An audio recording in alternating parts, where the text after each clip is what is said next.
Hello everyone, for today's video guys, I will make pinununan or fish with vinegar and some spices. Hindi ko alam kung ano bang English and English. So number one ingredients natin guys is maglalagay ako ng ginger. Yan. Yan, ganyan. So, naglalagay na tayo ng luya, guys. Sumunod naman is ilalagay natin ang sibuyas. Yan. Or onions. Yan.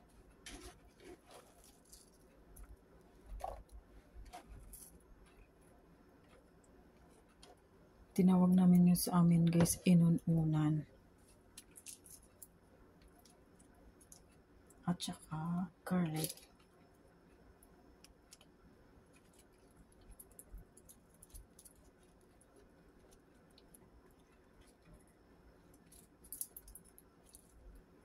Yan.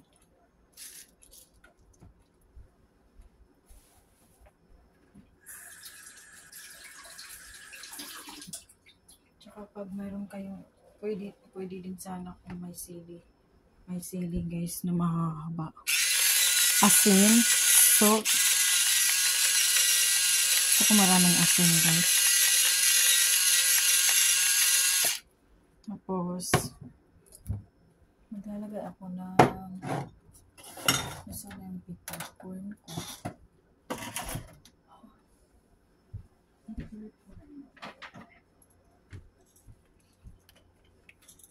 Tapos maglalagay ako ng peppercorn guys, whole. Ganyan lang. Hindi na kailangan sobrang dami.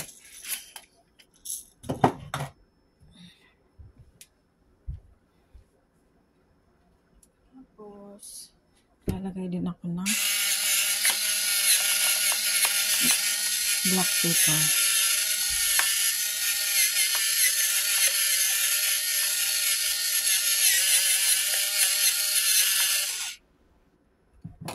Tapos,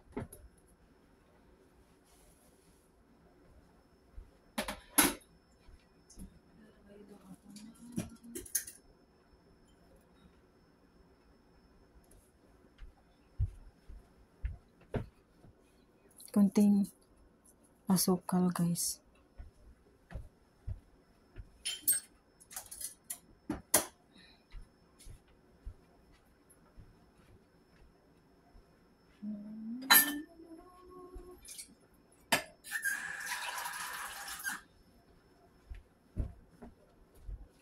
Tsaka asin. Ay, asin. Tubig pala guys. Water. Tapos, the rest is vinegar.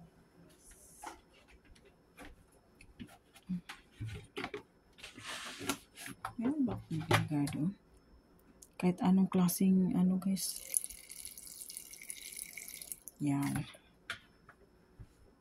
Meron gamit. Ito na lang gamit ako kasi meron gamit.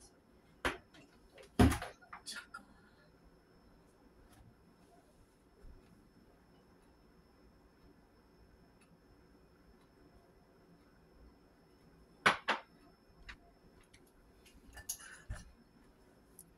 White paper guys. Tapos ayan, takpan mo na lang yan guys sa pakuluan. Yan na siya. Nilagay ko lang sa medium high heat. Tapos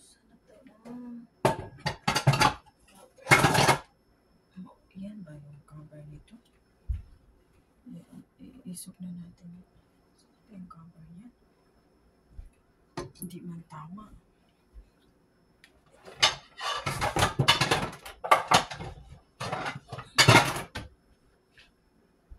So, ayan na guys.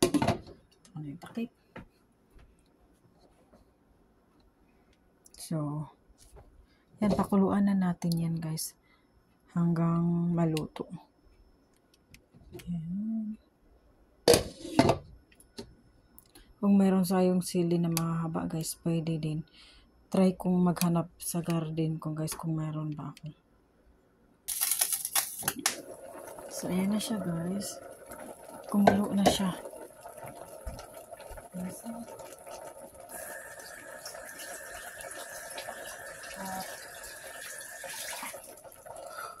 Nakakita ako ng sili doon sa ano guys. Sa garden ko. So maglalagay lang tayo ng isa, dalawa, tatlo, apat. Diba? Yan lang guys. Kasi namatay yung sayang paper ko guys sa snow. Yan.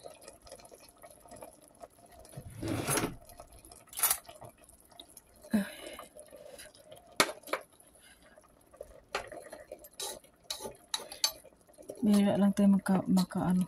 Kahit anong gusto nyong ilalagay guys, kung mayroon pa kayong gustong ilalagay, maglagay ba kayo ng mga gulay, pwede din. Kung mayroon lang sana kaming talong or eggplant at saka okra, pwede. Mas masarap siya kung may mga gulay-gulay.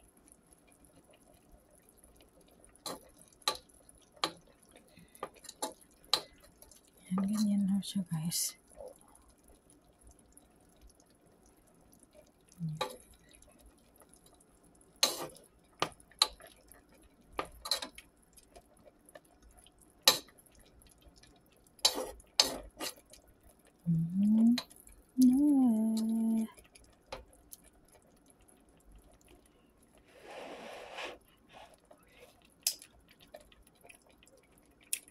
Sarap guys. Yan na guys, tapos na ang ating ano na yan.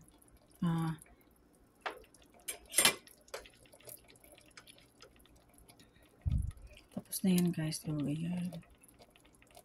Thank you so much for watching guys.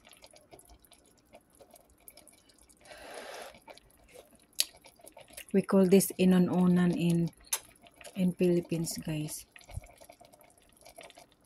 Ayan.